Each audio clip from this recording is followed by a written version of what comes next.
In 2010, the first iPad came out. But why get an iPad when you could get a ThinkPad for several $1,000s more? No, really. In 2010, the first iPad cost at most $700, or over $800 if you wanted one with mobile data. While this ThinkPad cost at most $2,800, which in today's money is about $4,000. Sure, it's quite a bit heavier and thicker than an iPad, but I say it's not thick enough. This tablet also could have come with an UltraBase, which brings the thickness to over 2 inches. Another one of the many reasons why this tablet costs so much is that it came with a pressure-sensitive Wacom screen built-in, which comes with a built-in pen. The harder you press on the screen, the thicker the line, which is about 5 years before the iPad started coming with a pressure-sensitive pen. And this one doesn't even need to be charged. One thing that the iPad is better at than the ThinkPad is energy efficiency. The i7-640LM processor is a much more powerful processor, but consumes a lot more power as well. Even with this massive battery, the ThinkPad can only manage about 3 hours, while the original iPad could manage up to 10 hours. One thing the ThinkPad does to mitigate this issue is by installing a second battery charging port on the UltraBase. That way, I can charge a second battery and swap that one when the main battery is low. Of course, it's usually more portable when the docking station is removed. So to remove it, all you need to do is pull the No! No! This red indicator on the UltraBase means no. You do not have consent to unmount the UltraBase. In order to unmount your ThinkPad, you must first ask consent, which you do by pressing the eject button. Once it's decided if you are worthy, you may now unmount your ThinkPad. Doing this will make sure that you don't lose data if data is being transferred to one of the peripherals on the UltraBase. Unmounting works with a complex combination of push pins, guide pins, and locker arms to make sure that the device is secure when attached and ejected when the lever is pulled. You could also lock the UltraBase to prevent other people from unmounting your ThinkPad. Since we're here, let's take a look at the hot swappable CD drive, which can be swapped with a secondary hard drive as well. The UltraBase also has built-in speakers for louder and better sound. Life is not easy. Every day, it seems like there are more and more problems we all face as a society, and many of us are facing the same problems. But if this is a society, then why does it feel so alone? There are many problems that we all face, and sometimes even the little ones can uproot your life in an instant. But there's an answer: the ThinkPad lockable power button. Now you can lock your power button so that it doesn't get accidentally pressed in your bag. There's also a lockable power button on the UltraBase for those who like to take it everywhere they go. Next to the lockable power button are several other buttons as well, such as the button that rotates the screen and other buttons that can be configured for other things. There is also the fingerprint reader on the other side. Take that, iPad! This ThinkPad was one of the last ones that came with a built-in telephone modem, different from the Ethernet on the other side. This could have been used for old dial-up internet. It's also one of the last ThinkPads to come with separate headphone and microphone jacks, which works really well with my favorite 90s headphones.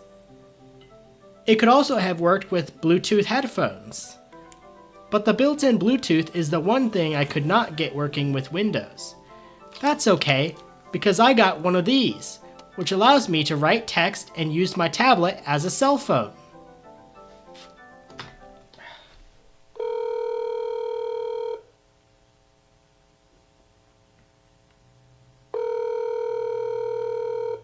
What's that? You'll get my view? Hello. I'd like to place an order for takeout. Okay, go ahead. Could I have an order of sesame chicken? Of course, it's not doing it on its own. With the Phone Link app, I can link my tablet to my phone over Bluetooth, so I do still need my actual cell phone. The ThinkPad X201 could have also come with a 3G WAN card, which would allow the device to connect to cellular networks and use cellular data when the Wi-Fi is not available. Unfortunately, 3G cell networks are no longer supported. This is one thing that the iPad could have also come with, so both devices are equal in that measure.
So this isn't just a tablet, it's also a full computer as well. While it may look silly to have the double-decker screen, having it was actually very useful during my final year of college. There were a lot of areas that I needed to work for several hours, such as in the lab, and I often had limited table space. I'm the type of person that just needs more than one screen in order to do the work I need to do. I didn't always use a second screen, but if I knew that I was going to be sitting there for several hours, then I would use the double-decker configuration. The hinge of this laptop is very strong, and even when I push on it, it does not fall over. Of course, I didn't take my UltraBase everywhere. I usually left that at home.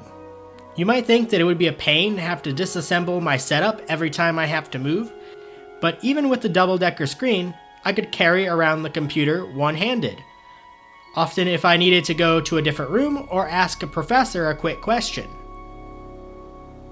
While it's very impressive that this one hinge was able to take so much daily abuse as I use this laptop in this configuration almost every day, I don't want to push my luck, so I'm probably going to stop using it like this, so I don't break anything. Although, this wasn't the only configuration I used with this device. In the double-decker configuration, it was kind of hard to take notes, so a lot of times I would set it up like this.